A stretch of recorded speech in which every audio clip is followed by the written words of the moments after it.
요한복음 20장 11절부터 18절 말씀입니다.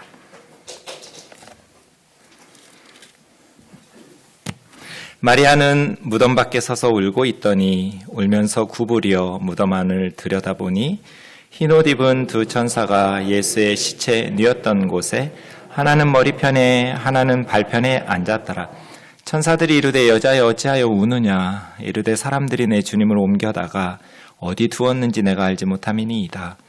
이 말을 하고 뒤로 돌이켜 예수께서 서 계신 것을 보았으나 예수이신 줄은 알지 못하더라. 예수께서 이르시되 여자여 어찌하여 울며 누구를 찾느냐 하시니 마리아는 그가 동산지기인 줄 알고 이르되 주여 당신이 옮겼거든 어디 두었는지 내게 이르소서 그리하면 내가 가져가리이다. 예수께서 마리아야 하시거늘 마리아가 돌이켜 히브리 말로 라보니 하니 이는 선생님이라는 말이라. 예수께서 이르시되 나를 붙들지 말라. 내가 아직 아버지께로 올라가지 아니하였노라. 너는 내 형제들에게 가서 이르되 내가 내 아버지 곧 너희 아버지 내 하나님 곧 너희 하나님께로 올라간다 하라 하시니 막달라 마리아가 가서 제자들에게 내가 주를 보았다 하고 또 주께서 자기에게 이렇게 말씀하셨다 이르니라. 아멘. 자리에 앉으셔서 기도하겠습니다.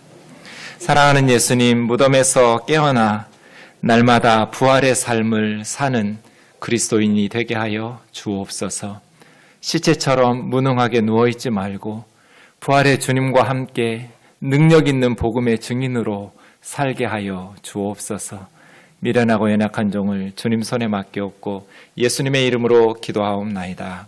아멘. 요한복음은 인류 역사상 가장 중요한 사건인 예수님의 부활의 사건을 막달라 마리아를 중심으로 기록하고 있습니다. 신약 성경에 마리아가 6명이 나오기 때문에 서로 구분하기 위해서 막달라 출신 마리아이기에 막달라 마리아 이렇게 부릅니다. 막달라는 갈릴리 호수 서쪽편에 있는 도시입니다. 왜 요한복음은 막달라 마리아를 중심으로 부활 사건을 기록하고 있을까요? 누가복음 16장에 보면 부활절 새벽에 무덤에 간 여인들 3사람의 이름이 나옵니다. 막달라 마리아 말고도 야고보의 어머니 마리아와 살로메라는 자매님이 함께 갔었습니다. 부활하신 예수님을 만나려고 간 건 아닙니다. 예수님의 시신에 향품을 더 보완하면서 예수님의 장례식을 보충하기 위해서 무덤으로 찾아간 것입니다. 가면서 여인들 셋이 고민거리가 하나 있었습니다. 이스라엘 사람들의 무덤은 바위를 파서 시신을 안치하는데 그 입구에 짐승들이나 도굴꾼들이 무덤을 훼손하지 못하도록 무거운 큰 돌로 막습니다. 아랫부분에 홈이 파였기 때문에 어지간한 장정들이 힘을 합하지 않으면 그 돌문을 옮기기가 어려웠을 겁니다. 여인들 셋이서 그 돌 무덤 문을 어떻게 열까 걱정하면서 갔는데 이미 돌이 굴려져서 무덤 문이 활짝 열려 있었습니다. 마태복음에 보면 천사들이 돌문을 열렸다고 하는데요. 이렇게 여인들 셋이 향품을 가지고 무덤에 갔었는데 요한복음 20장 1절에 보면 막달라 마리아 혼자 간 것처럼 기록하고 있습니다. 막달라 마리아가 무덤에 가서 돌문이 열린 것을 보고 제자들에게 달려가서 무덤 문이 열렸다고. 무덤 문이 왜 열렸겠어요? 누군가가 예수님의 시신을 훔쳐가려고 열었다라고 생각하고 제자들에게 말했더니 베드로와 요한이 달려가서 무덤을 향해 갔었습니다. 그때 2절에 보면 사람들이 주님을 무덤에서 가져다가 어디 두었는지 우리가 알지 못한다고 막달라 마리아가 말함으로써 자기 혼자, 내가 혼자 무덤에 간 것이 아니고 함께 갔던 사람들이 있었음을 요한복음에서도 설명하고 있습니다. 그런데 다른 자매님들은 언급하지 않고 요한복음의 부활에 대한 기록은 막달라 마리아 중심으로 기록되고 있습니다. 본문 11절 보면 두 제자가 무덤이 비었다라는 것을 확인하고 집으로 돌아갔지만 원문에 보면 그러나 마리아는 무덤 밖에 서서 울고 있었다. 울었다라는 단어가 계속 반복되는데 히브리 말에는 운다라는 동사가 여러 개 있습니다. 그 중에서 본문에 사용된 건 모두 클라이오라는 단어입니다. 이것은 그냥 조용히 눈물 흘리는 것이 아니라 큰 소리로 울부짖으면서 우는 대성통곡하는 것을 클라이오라고 합니다.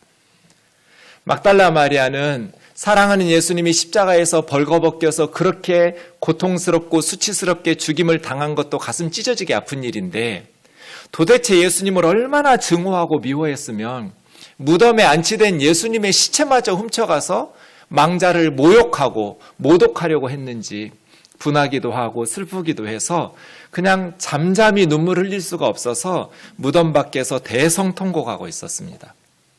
예수님의 두 제자 베드로와 요한은 무덤이 비었다라는 것을 확인하고 집으로 돌아갔습니다. 처음에 함께 갔던 야고보의 어머니 마리아와 살로메도 처소로 돌아간 것 같습니다. 그런데 막달라 마리아만큼은 그 무덤을 떠날 수가 없었습니다.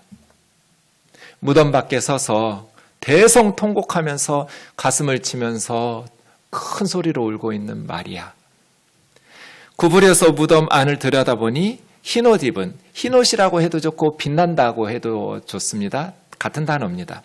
빛나는 흰옷을 입은 두 천사가 예수님 머리맡과 발편에 앉아있는 모습을 보았습니다.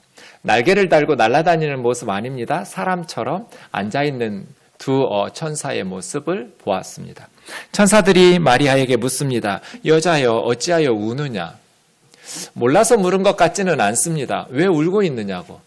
그런데 마리아는 대답해 줍니다. 내 주님을 사람들이 어디다 옮겨두었는지 내가 몰라서 웁니다.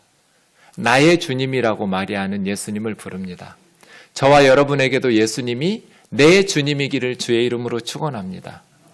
나의 주님, 내가 사랑하는 나의 주님을 사람들이 도둑질해 갔습니다. 그래서 어디 갔는지 알면 제가 가서 다시 우리 주님을 정성껏 장례식을 치를 텐데 지금 우리 주님의 시체가 어디 있는지를 몰라서 내가 울고 있습니다. 그 다음에 천사들이 대답을 안 했는데 마리아가 뒤를 돌이켜 예수님이 서 계신 것을 보았습니다.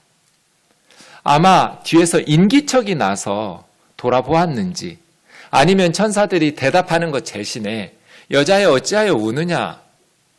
사람들이 내 주님을 어디다가 옮겨두었는지를 내가 몰라서 웁니다. 라는 말을 듣고 천사들이 크리스토솜 같으면 손가락으로 가르쳤다고 합니다. 뒤에 봐. 이런 식으로. 그랬는지 아니면 다른 어떤 마음이 들었는지는 모르겠습니다.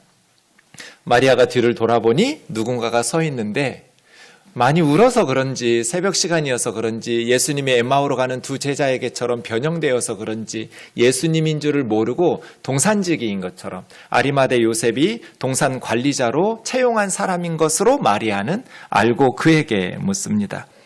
그분이 또 묻습니다. 여자여 어찌하여 울며 누구를 찾느냐고.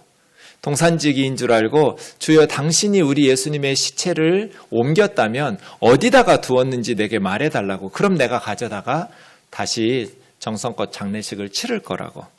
그때 주님이 마리아를 부릅니다. 마리암 하고 불렀어요. 마리암. 양이 자기 목자의 음성을 알아듣듯이 자기 이름을 부르는 예수님의 음성을 마리아가 듣고 돌이켜 라보니 나의 선생님 하고 대답합니다. 여기서 돌이켜가 또 나오는데 앞에서 돌이켰다라고 말한 14절은 반쯤 돌이킨 거고 16절에서는 완전히 이제 예수님 쪽으로 돌이킨 겁니다. 원문에는 단어가 다릅니다. 천사들이 가리키건 아니면 뒤에서 인기척이 났을 때는 반쯤 돌아본 거예요. 근데 그냥 동산직인 줄 알았어요. 그러다가 마리암 하고 예수님이 부르니까 예수님의 음성을 알아듣고 완전히 돌아서서 선생님이냐고 묻습니다. 그리고 나서 마리아는 다시는 예수님을 빼앗기지 않을 생각이었는지 붙들고 매달렸습니다. 그러자 예수님이 나 붙들고 매달리지 말라고, 나 만지지 말라고, 접촉하지 말라고 한 것이 아니라 붙들고 매달리고 있는 마리아에게 스탑, 그만하라고 말한 것입니다. 나 아직 천국에 승천 안 할 거니까 40일이나 더 세상에 머무시거든요. 당장 올라가지 않을 거니까 그렇게 매달릴 필요가 없다고 이야기하신 것입니다. 가서 내 형제들에게 말하라고 말합니다. 예수님의 동생들을 이야기하는가? 그렇지 않습니다. 18절에 보면 제자들에게 가서 마리아가 내가 주를 보았다라고 말합니다. 이때 예수님의 동생들은 아직 예수님을 믿지 않던 시기였습니다. 예수님은 제자들이라고 부르지 않고 내 형제들 이렇게 부릅니다. 내 동생들에게 가서 말하라는 거죠.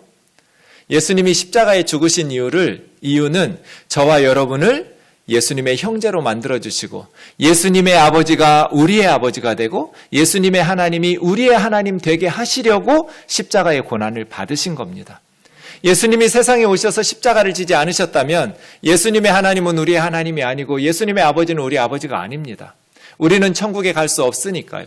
그러나 예수님이 세상에 내려오셔서 우리 죄를 대신해서 십자가에서 죽으심으로 우리 죄를 용서하셔서 이제 우리가 예수님의 동생들이 되었습니다. 형님 예수, 오빠 예수가 되었네요. 한 가족이 되었어요. 왜요? 예수님의 아버지가 우리 하나님이 아버지가 되시고 예수님 하나님이 우리의 하나님이 되셨기 때문이죠. 하나님 아버지 안에서 예수님을 믿는 모든 그리스도인들이 한 가족이 되겠습니다. 한 가족이 되게 하시려고 주님은 우리에게 오신 것이죠. 마리아야, 가서 내 형제들에게 나의 부활의 소식을 알려라. 마리아가 얼마나 행복했을까요? 신나게 달려가서 내가 주님을 보았다. 또 주님이 나에게 이렇게 말씀하셨다라는 소식을 전합니다. 마리아는 부활의 첫 증인이었고 부활의 첫 전파자였습니다. 요한복음이 왜 막달라 마리아를 중심으로 이렇게 부활의 소식을 기록하고 있을까요? 말씀드린 것처럼 막달라 마리아가 부활의 첫 번째 증인이었고 막달라 마리아가 부활의 첫 번째 전파자였기 때문에 그렇습니다. 당시의 유대인들에게는 여인들은 재판의 증인의 자격도 부여하지 않았습니다. 막달라 마리아가 높은 무슨 지위와 공직을 가지고 있는 사람도 아닙니다. 사도도 아닙니다. 그런데 부활하신 주님은 막달라 마리아를 가장 인류 역사상 중요한 사건, 기독교 역사상 가장 중요한 사건의 첫 번째 증인으로 내세우셨습니다. 왜 예수님은 맨 처음 막달라 마리아에게 찾아가셨을까요? 왜 부활의 주님이 베드로도 아니고 사도들도 아니고 로마 황제도 아니고 예루살렘의 대제사장도 아니고 막달라 마리아 그 여인에게 찾아가셨을까요? 막달라 마리아가 무덤 밖에서 대성통곡하고 있었기 때문입니다. 지금 가장 급한 사람이 마리아예요. 놔두면 지금 까무러질 판이에요. 가장 슬픈 사람이 마리아예요. 부활의 기쁜 소식이 가장 필요한 사람이 마리아예요. 왜요? 마리아는 그만큼 예수님을 사랑했기 때문이에요. 베드로도 요한도 집으로 돌아갔어요. 제자들 다 숨어 있어요. 예수님을 바라보면서 마음 아팠겠죠. 염려하고 근심했겠죠. 또 함께 갔던 다른 자매님들도 사라졌어요. 그런데 막달라 마리아는 무덤을 떠날 수가 없었어요.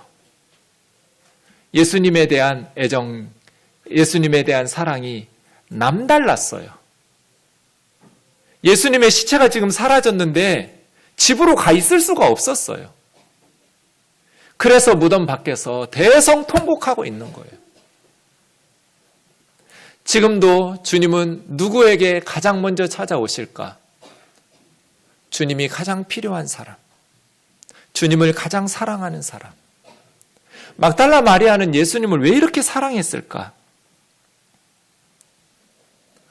누가복음 8장에 보면 예수님이 하나님 나라의 복음을 전파할 때 12제자가 함께 했고 예수님으로부터 악귀를 쫓아내시고 병고침을 받았던 여인들이 자기들의 소유로 예수님과 제자들의 사역을 도왔다고 말합니다.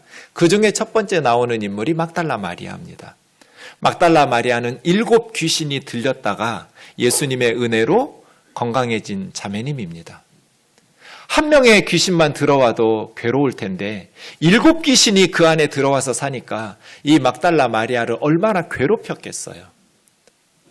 막달라 마리아가 얼마 동안 고통받았는지 알 수 없지만 귀신이 들어온 이후 막달라 마리아는 모든 영적인 공급이 단절되었고 모든 사회생활, 모든 가족과 사회로부터 친구들로부터 외면당하면서 차라리 죽는 게 낫지 싶은 삶을 모진 목숨을 차마 끊지 못해서 근근히 이어가고 있는 불행한 삶을 살고 있었을 거예요.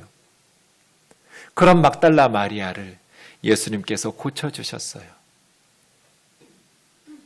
막달라 마리아가 십자가에도 가고 그 어두운 새벽에 무덤에도 찾아가고 다른 사람들 다 떠났는데도 불구하고 무덤 밖을 떠나지 못하고 대성통곡하면서 가슴을 쥐어뜯으면서 울고 있었던 이유는 예수님을 끝까지 사랑하면서 예수님을 그렇게 염려했던 이유는 막달라 마리아 속에 감사가 있었기 때문이에요. 이 십자가 사건은 제자들이 기대했던 바가 아니에요. 십자가에 못 박혀 죽으실 메시아를 위해서 집도 직업도 다 버리고 예수님 제자로 따라 나선 사람 아무도 없어요. 가룟 유다가 왜 예수님을 팔아먹었겠어요? 예수님이 메시아 왕국을 건설하면서 로마 제국으로부터 이스라엘을 회복시키고 해방시키면서 메시아 왕국으로 건설하시면 예수님과 함께 많은 사람들의 부러움을 사면서 권력의 실세가 되어서 하나님의 종으로 쓰임받고 싶어서 제자들은 예수님을 따라 나섰어요. 그런데 갑자기 한 번도 자기들이 꿈에도 상상해보지 않았던 십자가 사건이 이뤄졌고 자기들이 기대하고 자기들이 꿈꾸던 삶이 송두리째 무너져 내렸어요. 모든 제자들뿐 아니라 예수님을 따랐던 여인들도 마찬가지였을 거예요. 예수님의 십자가 사건은 이해할 수 없는 충격적인 사건이에요. 전혀 기대하지 않았던 사건들이에요. 그래서 제자들이 실망하고 가룟 유다처럼 예수님을 팔아먹고 또 예수님에 대한 피해가 자기들에게도 미치지는 않을까 염려하고 두려워서 문 잠그고 숨어 있을 때 막달라 마리아는 막을 수가 없었어요. 어떤 실망스러운 사건이 펼쳐진다 할지라도 예수님을 향한 감사가 그 마음속에 있었기 때문에 막달라 마리아의 눈물을 멈추게 할 수 없었어요. 무슨 일이 있어도 예수님을 향한 사랑이 변하지 않는 사람들, 예수님의 은혜를 기억하면서 감사하는 사람들이에요. 그래서 예수님과의 관계를 사탄이 절대로 이간질시키면서 우리의 믿음을 무너뜨리지 못하는 사람은 예수님을 생각하면 감사하는 사람들이에요. 우리 우면동 교우들의 마음속에 세상에 우리의 삶이 어떤 사건들이 펼쳐진다 할지라도 예수님을 향한 십자가의 그 은혜를 잊지 않고 감사하는 저와 여러분 되기를 주의 이름으로 축원합니다. 감사가 살아있는 성도는 사탄이 절대로 무너뜨릴 수가 없어요. 막달라 마리아 자기가 기대했던 사건들 아니에요. 그럼에도 불구하고 주님의 은혜를 기억하면서 그 감사의 마음이 속에 살아있으니까 끝까지 예수님 곁을 지키는 거예요. 막달라 마리아처럼 우리 모두가 특별히 우리 자녀들이 부활의 주님을 만나기를 주의 이름으로 축원합니다. 주님은 우리가 어떻게 해야 부활의 주님이 우리를 만나 주실까요? 잠언 8장 17절 같이 읽겠습니다. 시작. 나를 사랑하는 자들이 나의 사랑을 입으며 나를 간절히 찾는 자가 나를 만날 것이니라. 그래서 우리 기도 제목은 어떻게 하면 돼요? 하나님, 내가 하나님을 더 많이 사랑하게 도와주세요. 하나님, 제가 지금보다 하나님을 더 사랑하게 도와주세요. 이게 매우 중요한 기도 제목이에요. 하나님은 하나님을 사랑하는 자들을 사랑하세요. 하나님을 간절히 찾는 자들을 만나주세요. 야고보 장로님은 하나님은 자기를 사랑하는 자들에게 천국을 유업으로 물려주신다고 말씀하셨어요. 천국에는 누가 가는가? 하나님 사랑하는 사람들이 모여서 사는 곳이에요. 하나님 사랑하지도 않는데 천국은 뭐하러 가요? 하나님은 누구에게 천국을 상속받게 하시는가? 하나님 사랑하는 사람들이에요. 하나님을 사랑하는 사람들, 부활의 주님이 만나주시고 하나님을 사랑하기를 원하고 기도하는 사람들 하나님께서 응답하시면서 하나님께서 그에게 놀라운 일들을 보여주시겠죠.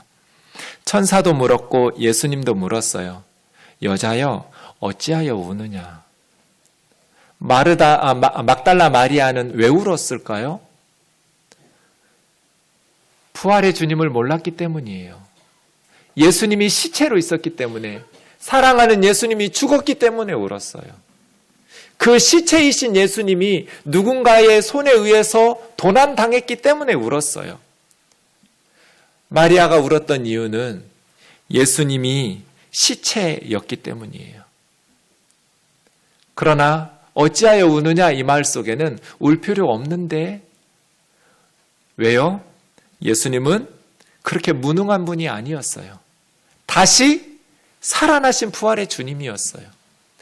하나님께서 예수님을 다시 살리셨다라는 것은 두 가지 중요한 의미가 있어요.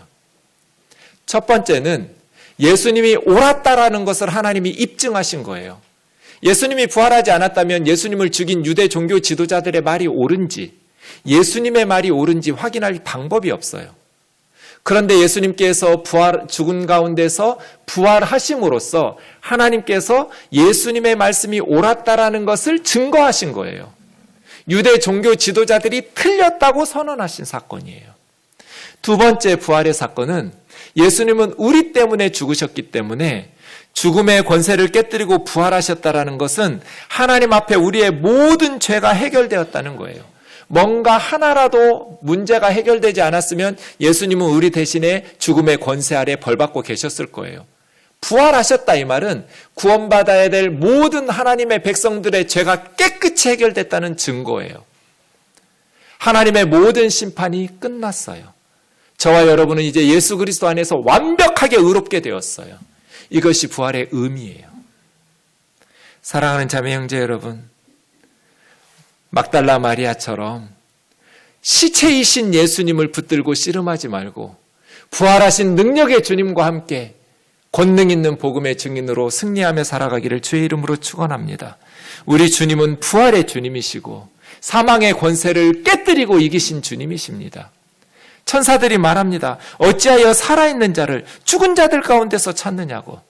여기 계시지 않고 살아나셨다고 외칩니다. 상상하지도 못했어요. 시체의 향품 바르러 온 거예요. 그런데 주님은 다시 살아나신 부활의 주님이었어요. 갈릴리에 계실 때 말씀하시고 너희에게 예언한 것처럼 주님은 다시 살아나셨다는 거예요. 부활절이 되면 많은 분들이 고린도 교회 성도들처럼 되지 않을까? 이런 성도님들은 없을까 하는 고민이 돼요. 설교자들은. 고린도 교회에는 사람이 죽으면 끝이지 어떻게 다시 살아날 수가 있어? 부활을 의심하는 성도들이 있었어요. 바울은 말합니다.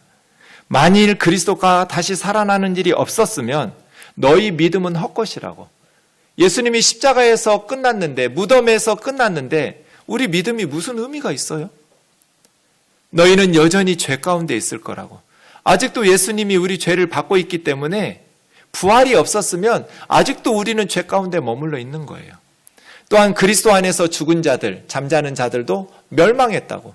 예수 믿고 죽은 자들이 무슨 희망이 있어요? 부활이 없다면. 만일 그리스도 안에서 우리가 바라는 것이 다만 이 세상의 삶이 전부라면 세상 많은 사람들 중에서 복음을 전하다가 순교당하고 박해받는 선교사들인 우리가 가장 불쌍한 사람들이라고. 그러나 그리스도께서 죽은 자 가운데서 다시 살아나사 잠자는 자들의 첫 열매가 되셨다고. 유일한 열매가 아니에요. 예수님 부활의 첫 번째 열매예요. 두 번째, 세 번째, 네 번째 열매들이 계속 이어질 것이기 때문이에요. 예수님께서 다시 살아나신 것. 그런데 예수님이 다시 부활하시고 나도 죽으면 천국에 갈까? 정말 지옥이 있을까? 정말 예수님만 믿으면 성경의 약속대로 모든 죄가 용서받고 천국에 가는 건 아닌가? 천국에 가는 게 맞는가? 정말 천국이 있고 지옥이 있고 하나님이 계시나? 이런 거 다 지어낸 얘기는 아닐까? 이런 의심이 들진 않으세요? 여러분 믿음이 흔들릴 때 없으세요? 영국의 철학자인 버트란트 러셀에게 사람들이 물었어요. 당신 나중에 죽어서 하나님 앞에 갔을 때 하나님께서 너 왜 믿지 않았느냐고 책망하시면 뭐라고 대답하실래요? 러셀은 이렇게 대답할 거라고 그랬어요. 하나님, 충분한 증거가 없었어요. 하나님을 믿기에는, 예수님을 믿기에는 너무나 증거가 불충분했다고요. 이렇게 대답할 거라고. 이 러셀의 말을 무신론자들이 굉장히 많이 주구장창 인용해요. 충분한 증거가 없어서 못 믿었다고. 제가 대학교 1학년 때 나는 왜 그리스도인이 아닌가라는 러셀의 책을 읽었어요. 그때 저는 기독교하고 say 굿바이 하려고 읽었어요. 교회에서 너무 상처받고 너무 실망스러우니까 이제 기독교 모태신앙을 그만 종지부를 찍자라는 생각으로 책을 읽은 거예요. 가장 그래도 설득력 있게 쓰겠지. 러셀은 세계적인 철학자니까, 논리학의 대부니까. 그런데 저 너무 실망했어요. 그 책을 읽고. 왜냐하면 주일학교 실력인 저만 또 못해요. 성경의 실력. 기본적인 것들조차도 제대로 공부가 안 된 사람이에요. 번역이 잘못됐나? 원서를 사서 다시 읽었어요. 번역은 잘 됐어요. Why I am not a Christian? 나는 왜 그리스도인이 아닌가? 그 책 한번 읽어보세요. 얼마나 형편없는 책인지. 그래서 그 이후로도 많은 무신론자들의 세계적인 석학이라고 말하는 사람들의 책을 읽으면서 제가 내린 결론이 이거예요. 제시된 증거를 한 번이라도 제대로 조사는 해봤나 이 사람들이? 너무 기본적인 사실조차도 틀려 있는 거예요. 수백만 부씩 팔리고 몇십 개 국어로 책들이 번역돼서 많은 사람들이 읽는데도 너무 기본적인 것도 제대로 조사가 안 된 거예요. 그래서 결론을 내렸어요. 이 사람들은 믿기 싫은 거구나. 그냥 선입견을 가지고 믿기 싫으니까 이렇게 쓰는 것뿐이에요. 그러면 우리의 믿음은 견고하고 확실해야 되는가? 믿음이 흔들리면 안 되나? 그렇지는 않습니다. 종교개혁 시대의 영성이라는 알리스터 맥그레스의 책에 이런 내용이 나옵니다. 그리스도인은 의로우면서 동시에 죄인이듯이 믿는 자이면서 동시에 의심하는 자이다. 죄에 맞서는 싸움처럼 의심에 맞서 벌이는 투쟁 역시 그리스도인의 삶에 자리하고 있다. 의심이 곧 믿음 없음을 보여주는 증후는 아니다. 믿는 것은 믿지 않는 것과 마찬가지로 의지적인 선택의 행위이다. 우리가 모든 걸 다 알고 확신하기 때문에 믿는다고 하진 않아요. 우리가 믿을 때 의심이 조금도 없기 때문에 구원받는 믿음을 가졌다고 말하지도 않아요. 우리는 의심과 맞서 싸워요. 의인이면서 동시에 죄인이듯이 믿는 자이면서 동시에 의심하기도 해요. 믿음이 흔들린단 말이에요. 칼뱅은 말합니다. 완벽한 신앙은 그 어디에도 없다. 의심이 하나도 없는 완전한 확신만으로 가지고 있는 그리스도인은 없다는 거예요. 우리가 해야 할 일은 우리 안에 남아있는 믿음 없음을 제거하려고 노력해야 한다는 점이며 그 믿음 없음에 맞서 싸우면서 하나님께 간구해야 한다는 점이다. 믿는다고 말할 때 처음부터 막 확실한 믿음이 생겨서 하늘에서 무슨 번개처럼 우리의 마음이 완전한 믿음으로 가득 채워지는 확신 속에 신앙생활하는 그리스도인은 없어요. 점점 믿음 없음을 제거하면서 견고해지는 거죠. 점점 하나님의 말씀 안에서 믿음이 확실해지는 거예요. 그래서 믿음이라는 것은 지정의를 동원해서 의지적인 선택, 믿지 않기로 결정하는 의지적 선택처럼 믿기로 결정하는 의지의 행위이지 무슨 감정이나 지적인 요소만으로 되는 것은 아닌 것이죠. 지난 주일에 우리가 살펴보았던 믿음이란 단지 한 척의 배가 존재하고 있음을 믿는 것이 아니라 그 배 안으로 들어가는 거거든요. 그래서 그 배의 자신을 믿고 맡기는 걸 성경에서 믿음이라고 말해요. 그리스도를 믿는다는 것은 경험하는 세계로부터 돌아서는 것, 그리고 눈으로 볼 수 없고 손으로 만질 수 없는 하나님의 영원하신 약속의 말씀을 붙잡고 거기에 자신을 내어 맡기는 걸 그리스도를 믿는다고 말해요. 우리의 믿음이 왜 흔들리냐면 경험하는 세계 때문이에요. 우리가 경험하는 세계는 죄와 사망이 지배하고 사탄이 다스려요. 우리가 경험하는 이 세계는 하나님의 정의로우심을 의심하게 만들고 하나님의 선하심과 사랑의 하나님, 성경의 하나님, 예수님의 아버지를 의심하게 만드는 경험들이 너무 많아요. 하나님이 전능하신데 그러면서도 하나님은 선하고 사랑이 많으신 분인데 왜 이렇게 악한 일들이 세상에 많을까? 하나님이 무능하다면 이해가 돼. 하나님이 선하지도 않으시고 사랑이 없는 하나님이라면, 잔인한 하나님이라면 이해가 돼. 그런데 하나님은 전능하시면서 선하고 사랑이 많은 하나님인데 왜 이 세상에는 이렇게 비참한 일들이 계속 벌어지는가? 경험하는 세계로 하나님의 신뢰하고 하나님을 믿는 것이 흔들릴 때가 많아요. 그래서 그리스도를 믿는다는 것은 내가 경험하는 것을 100% 확신하는 게 아니에요. 내가 경험하는 것이 지극히 작은 부분이거든요. 하나님은 퍼즐 전체를 보고 역사를 운행하시는데 나는 한두 퍼즐 조각밖에 안 보여요. 그 경험을 기준으로 영원한 죽음 후의 삶을, 미래를 선택하는 것은, 그런 의지적 행위는 어리석다고 말해요.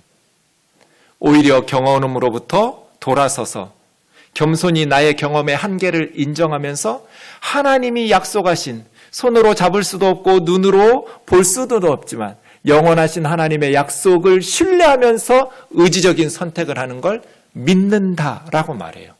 그 하나님의 약속의 말씀의 배에 나를 태우는 것, 그래서 천국의 항구에 갈 것을 확신하면서 믿음의 길을 걸어가는 것, 그것을 믿음이라고 말합니다. 왜 이 세상에서 경험하는 일들은 우리의 믿음을 흔들어 놓을까요? 왜 이 세상은 전능하시며 선하고 사랑이 많으신 하나님을 의심하도록 하나님께서 방치하는 세상일까요? 마태복음 13장에 보면 예수님이 알곡과 가라지의 비유를 하십니다. 밭에다가 알곡만 뿌렸습니다. 그런데 시간이 지나서 밭에 나가보니 가라지들이 있었습니다. 종들이 주인에게 묻습니다. 우리가 가서 이 가라지를 뽑기를 원하십니까? 주인이 대답합니다. 이 주인은 하나님입니다. 가만두어라. 그 가라지 뽑다가 알곡까지 뽑힐까 염려된다. 가만 놔뒀다가 추수 때가 되면 가라지 먼저 걷어다가 불에다가 태우고 알곡은 천국 곡간으로 알곡들끼리 모아서 살게 될 것이다. 주님 두 가지 말씀하셨습니다. 첫 번째, 왜 이 세상에 우리가 경험하는 것들은 그렇게 우리의 믿음을 흔들어 놓는가? 왜 하나님이 안 계신 것처럼 역사는 흘러가는가? 왜 악한 사람들은 성공하는가? 왜 선한 사람들이 억울한 피눈물을 쏟고 생명을 잃어가는가? 왜 이렇게 비극적인 역사들이 반복되는가? 왜 정의로우신 하나님은 가라지를 뽑지 않으시는가? 알곡들이 뽑힐까 봐 염려하노라. 알코올 중독에, 자식들을 두드러 패는 폭력에, 그리고 자식과 여인을 버리고 달아나는 사생아들, 가라지지요. 그런 가라지를 뽑았다면, 그리고 그런 죄인들을 하나님께서 다 뽑았다면 우리는 모세와 살인자, 다윗, 간음자, 바울을 만나지 못했을 겁니다. 하나님께서 그때 가라지들을 다 뽑았다면 어거스틴을 만나지 못했을 것이고 윈스턴 처칠, 오바마, 스티브 잡스도 만나지 못했을 겁니다. 가라지들을 다 뽑으면 알곡들은 같이 뽑히는 것을 하나님 염려하셨기 때문에. 두 번째, 하나님께서는 그렇다고 해서 영원히 그 가라지들의 악행을 모른 척 외면하신다고 말씀하시지 않습니다. 천국과 지옥이 없다고 한다면, 죽으면 무로 돌아가고 다 죽으면 끝이라고 한다면 이 세상에서 악하게 살았던 이만희 같은 신천지 교주나 히틀러 같은, 김정은 같은 사람들은 너무나 행복할 겁니다. 죽어도 벌을 받지 않아요. 그러나 하나님은 반드시 가라지들 먼저 추수 때에 불에다가 던질 거라고, 심판하실 거라고 말씀하십니다. 그리고 알곡들은 곡간에 넣을 거라고 말씀하십니다. 그래서 세상에서 경험하는 것들은 정의로우신 하나님, 사랑의 하나님을 의심하도록 우리의 믿음을 흔들어 놓는 경험들이 너무나 많습니다. 그 나의 경험을 기준으로 영원한 선택을 한다면 멸망의 길을 걷게 될 것입니다. 우리는 손으로 만질 수 없고 눈으로 볼 수는 없지만 하나님이 말씀에 약속하신 것을 신뢰하면서 그 배에 우리의 몸을 실어 주님 앞에 우리의 미래를 맡기기를 주의 이름으로 축원합니다. 그러면 목사님도 가끔 흔들리세요? 저는 지금은 흔들리지는 않습니다. 20대 초반까지 흔들렸습니다. 어떻게 안 흔들리시나요? 왜 의심이 안 드시나요? 어떻게 하면 이 의심과의 싸움이 끝날 수 있을까요? 성경을 보면 됩니다. 하나님을 보아서가 아닙니다. 천국과 지옥을 보아서가 아닙니다. 물론 하나님께서 그렇게 보여주시는 성도님들도 계시겠지만 대부분 그리스도인들은 그런 경험이 없을 겁니다. 그래도 괜찮습니다. 그럼 어떻게 의심과 싸워 이길 수 있을까요? 어떻게 부활을 믿고 하나님을 믿고 천국의 항구로 가겠다는 이 배에 내 모든 것을 실어서 믿음의 길을 걸어갈 수 있을까요? 성경 보세요. 사도행전 26장에 보면 사도 바울이 베스도 총독, 로마 총독과 아그리빠 왕, 유대 왕 앞에서 복음을 전합니다. 지금 재판 중입니다. 당신들은 하나님이 죽은 사람 살리심을 어찌하여 믿지 못할 것으로 여기십니까? 사람은 못 살리죠. 죽으면 끝이죠. 그런데 하나님이 죽은 사람 못 살리면 그건 하나님이 아니죠. 하나님은 죽은 사람을 살리실 수 있죠. 근데 나도 나사렛 예수의 이름을 대적하여 많은 일을 행해야 될 줄로 스스로 생각하고 예루살렘에서 이런 일을 행하면서 대제사장들에게 권한을 가지고 많은 그리스도인 성도들을 감옥에 투옥시켰다고. 그리고 많은 성도들을 죽여야 되냐라고 말할 때 찬성이요 하면서 스데반 집사처럼 다 그렇게 예수 믿는 사람들을 죽이는데 앞장섰던 사람이라고. 회당에서뿐 아니라 강제로 예수를 모독하게 하는 말을 시키고 심히 예수 믿는 사람들에게 격분해서 외국의 성까지 쫓아다니면서 예수 믿는 사람들을 잡아 가두었다고. 그 일로 대제사장들의 권한과 위임을 받아서 다마스커스 가다가 난 12시 정오였는데 나와 함께 갔던 일행들에게 갑자기 해보다도 밝은 빛이 둘러 비추었다고.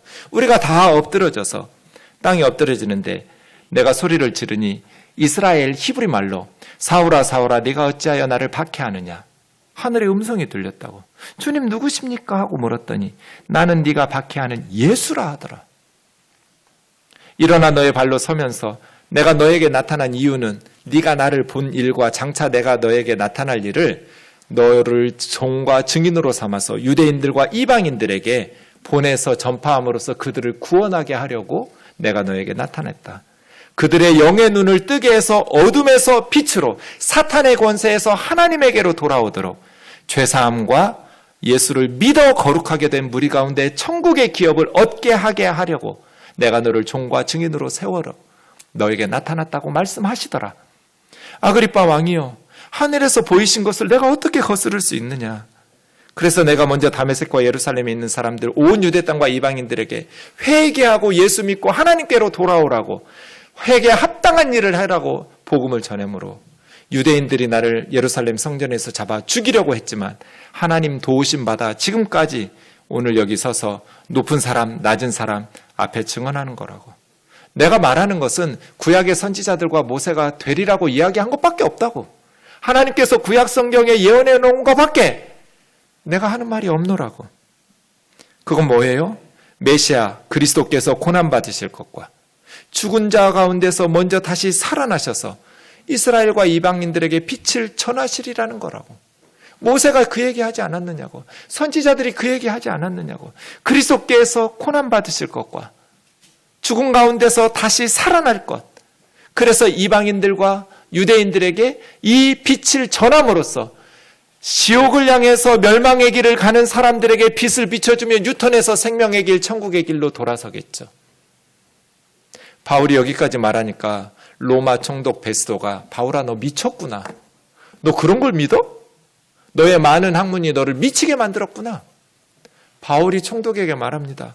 카카, 저 미치지 않았습니다. 제가 지금 참되고 온전한 말을 하고 있습니다. 제가 경험했던 거. 저 그렇게 허접한 사람 아닙니다. 구약 성경에 능통한 사람입니다. 참되고 온전한 말을 합니다. 유대 왕이니까 아그리빠 왕이여 당신은 아시지요. 이 일에 하나도 아시지 못함이 없는 줄 저는 압니다. 한쪽 구석에서 일어난 사건이 아닙니다. 예수님의 십자가 사건과 부활 사건은 지금 어느 시골 구석에서 일어난 사건이 아니에요. 온 세상이 뒤집어지고 있어요. 여러분, 이 바울의 말이 어떻습니까? 저는 이 말이 틀렸다라고 거부할 수가 없어요. 바울은 가만 놔두면 이스라엘에서 가장 밝은 미래가 보장된 청년이었어요. 그런데 예수님을 믿는 순간 바울은 매국노가 되고 그동안 자기가 노력해서 쌓았던 모든 것들을 다 잃어버리게 되고 오히려 자기는 동족들에 의해서 현상수배범이 되어서 사형당하고 순교당할 위기예요. 바울이 왜, 무엇 때문에 그렇게 앞길이 확 트인 인생을 순교자의 인생으로 그렇게 바꾸었을까요? 사실이기 때문이에요.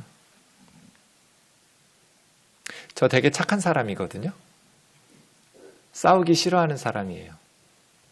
근데 누군가가 우리 교우들, 우면동 식구들을 억울하게 만들고 그렇게 고통스럽게 했다는 소리를 들으면 내가 그렇게 악해져요. 마음이. 분노가 치밀어 올라요. 막 죽이고 싶어요.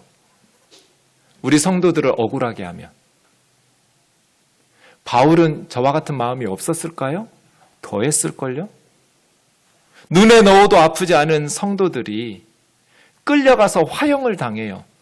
기름 짜가지고 저녁에 횃불 밝히는, 그리고 십자가에 처형을 당하고 며칠씩 굶주린 맹수들에게 밥이 되어서 찢겨 죽어요. 이런 성도들을 볼 때 바울이 가슴 찢어지게 아프지 않았을까요?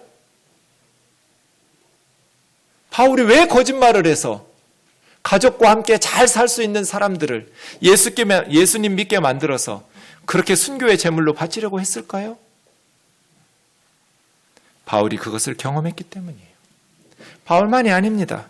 사도행전 3장 베드로의 설교입니다. 우리 조상의 하나님이 그의 종 예수를 영화롭게 하셨는데 너희가 그를 넘겨주고 빌라도가 놓아주고 풀어주려고 결의한 것을 그 앞에서 거부하면서 거룩하고 의로우신 예수님은 거부하고 살인한 강도를 놓아달라고 유월절 특사로 바라봐 내어달라고 하지 않았는가?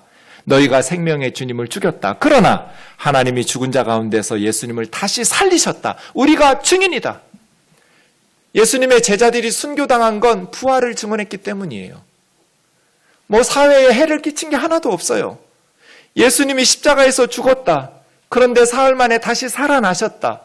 우리가 봤다. 예수님이 십자가에 죽으신 것은 우리의 죄를 위한 하나님의 구원의 은혜의 선물이었다. 우리 죄를 용서하시기 위해서 하나님께서는 우리 모두의 죄를 그에게 뒤집어 씌워서 십자가에서 죽이신 거야. 제자들이 증언한 거 이거밖에 없어요. 우리의 믿음의 근거는 무엇인가요?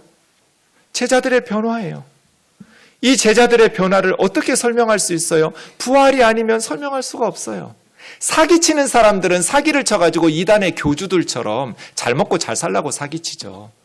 예수님의 제자들처럼 이렇게 300년 이상 동안 로마 제국에서 예수 믿으면 박해받아 죽었는데 사기를 왜 치겠어요? 거짓말을 왜 해요? 무덤이 비어 있었어요. 유대 종교 지도자들은 예수님의 부활의 소식을 듣고 무슨 부활? 예수 여기 있다 하고 시신을 보여주면 끝이에요. 그럼 기독교는 출발도 못했을 거예요. 무덤이 비었어요. 이 빈 무덤을 어떻게 설명할 수 있을까요? 예수의 제자들이 새벽에 시신을 훔쳐갔다. 그런데 제자들의 증언이 그와 반대예요. 우리는 그때 예수님의 시체를 훔쳐가서 부활을 도모하고 있었던 것이 아니라 무서워서 문 꽁꽁 걸어 잠그고 숨어 있었다. 여자들이 막달라 마리아가 와가지고 무덤 문이 열려 있다고 말하더라. 빈 무덤을 어떻게 설명할 수 있을까요? 구약 성경은 또 어떻게 다 설명할 수 있을까요? 예수님 태어나기 1000년 전 사람인 다윗은 시편 22편에서 엘리 엘리 라마 사박다니로 시작하는 시편을 쓰면서 겉옷은 나누고 속옷은 제비 뽑아 가진다고. 다윗은 손과 발을 수족을 찔린 적이 없어요. 다윗 시대에는 십자가 처형 방식이 있지도 않았어요. 죽은 후에 시체를 나무에 매다는 것은 있었어요. 그런데 살아있는 죄수를 십자가에 매달아 죽이는 법은 없었어요. 그런데 시편 22편에는 놀랍게도 손과 발을 찌른다고, 그렇게 해서 죽인다고 그래요. 그럴 때 겉옷은 나누어서 가지고 속옷은 제비 뽑아서 가진다고. 예수님께서 십자가에 죽으시면서 로마 군병 4사람에게 부탁했을까요? 죽어가는 사람 소원 좀 들어달라고. 내 겉옷은 4조각으로 나눠가지고 내 속옷은 제비 뽑아서 꼭 제비 뽑아서 가져가 달라고. 그렇게 부탁했을까요? 부탁한다고 로마 군인들이 들어줄까요? 1000년 전의 예언이 성취되어요. 이사야는 예수님 700년 전 사람이에요.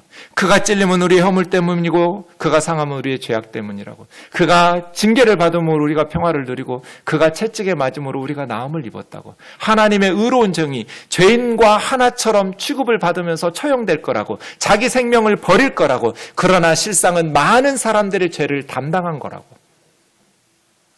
수많은 구약의 구절들을 저는 밤새도록 이야기할 수 있어요. 메시아에 대한 예언들을. 이 많은 구약 성경들을 다 어떻게 할 거예요? 바울이 바보예요? 바리새인이에요. 랍비예요. 구약의 정통한 가말리엘 세계 최고의 랍비의 제자였어요. 그런 바울이 구약 성경을 보니 모세와 선지자들이 얘기한 것밖에 없어요.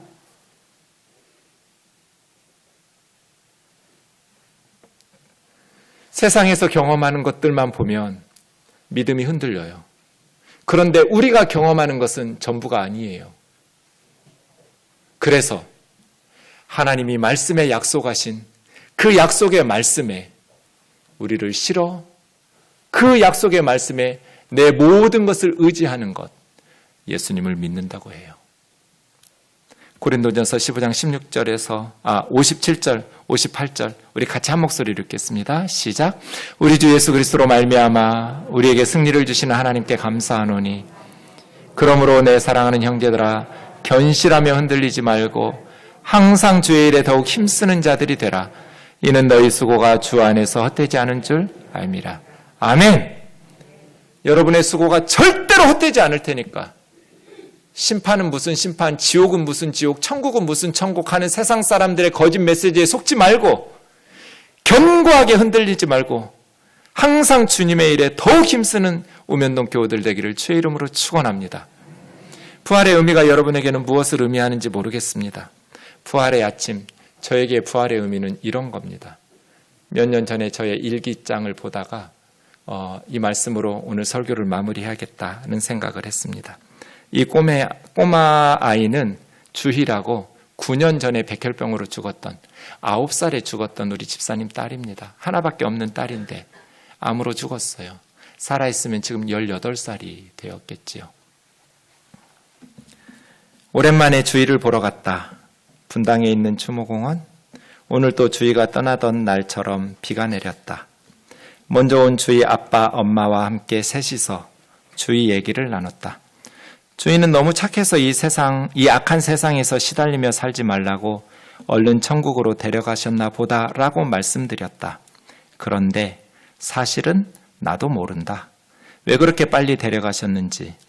다만 이 두 분에게 시간이 빨리 흘러서 주희를 얼른 다시 만나길 바랄 뿐이다. 힘겹게 눈물을 참고 있는 아빠와 엄마 앞에서 목사가 울 수는 없는 일이다. 참느라고 용을 썼더니 머리가 아팠다. 두 집사님을 남겨두고 혼자 운전하며 추모공원을 나오는데 비로소 참았던 눈물이 쏟아진다. 우리에게 죽음보다 더 잔인한 원수가 있을까? 사랑하는 이들을 냉정하게 빼앗아간다. 우리 속에 그렇게 많은 눈물이 있다는 것을 깨닫게 해준다. 가슴을 갈기갈기 찢어놓는 아픔이 무엇인지 가르쳐준다. 한순간의 세상을 지옥으로 만든다. 그래서 주님이 세상에 오셨나 보다. 사랑하는 사람들은 다시 만나 살아야 하기에 다시는 죽음이 갈라놓지 못하도록 죽음을 패배시키시려고 주님이 이 세상에 오셨나 보다. 내가 사랑했던 사람들은 천국에 갔다. 앞으로도 내가 사랑하는 사람들은 천국으로 갈 것이다. 그리고 언젠가 나도 천국에 가겠지. 그날 우리 모두 얼싸안고 덩실덩실 춤을 추며 기쁨의 눈물을 흘리겠지. 아직 많은 사람들이 예수를 믿지 않는다. 정말 착한 사람들인데 예수를 믿지 않는다. 오늘 또 내게 생명을 주시는 이유는 그들도 천국으로 보내야 하기 때문이다.